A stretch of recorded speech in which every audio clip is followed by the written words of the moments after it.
باپ اور بیٹے اور روح القدس کے نام میں آمین۔ ہمارے لیے آج کی تلاوت مقدس پولس رسول کا غلاطیوں کے نام خط، اس کا 2 باب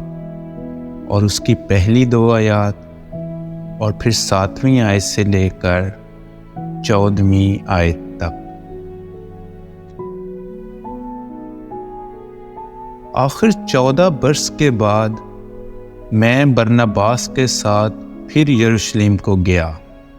اور تیتس کو بھی ساتھ لے گیا، اور میرا جانا وحی کے مطابق ہوا، اور جو انجیل میں غیر قوموں میں سناتا ہوں اسے ان کے سامنے بیان کیا، یعنی تنہائی میں ان کے سامنے جو صاحب اعتبار سمجھے جاتے ہیں۔ ایسا نہ ہو کہ اس وقت یا پیشتر کی دوڑ بے فائدہ نکلے، لیکن خلاف اس کے جب انہوں نے دیکھا کہ اہل کلف کے لیے میں انجیل کا امانت دار ہوا، جیسا کہ اہل ختان کے لیے پطرس تھا، کیونکہ جس نے اہل ختان کی رسالت کے لیے پطرس میں اثر پیدا کیا، اسی نے غیر قوموں کے لیے مجھ میں بھی اثر پیدا کیا۔ اور جب یعقوب اور کیفا اور یوحنا نے، جو ارکان کلیسیا سمجھے جاتے تھے، اس فضل کو معلوم کیا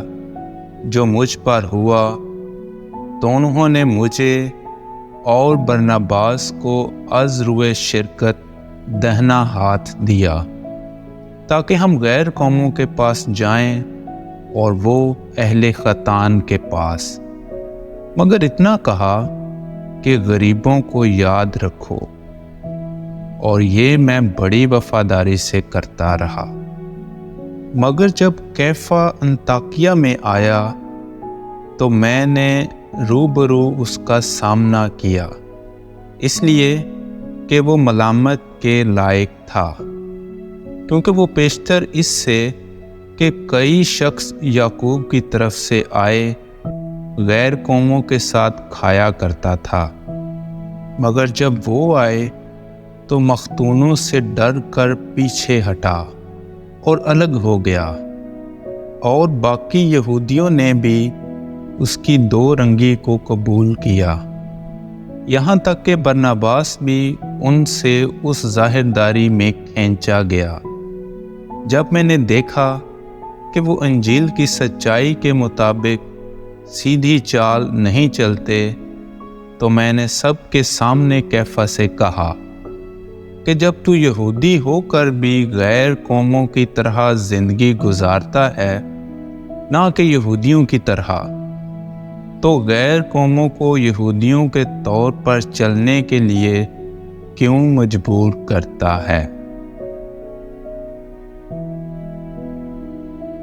پاک کلام کے پڑھے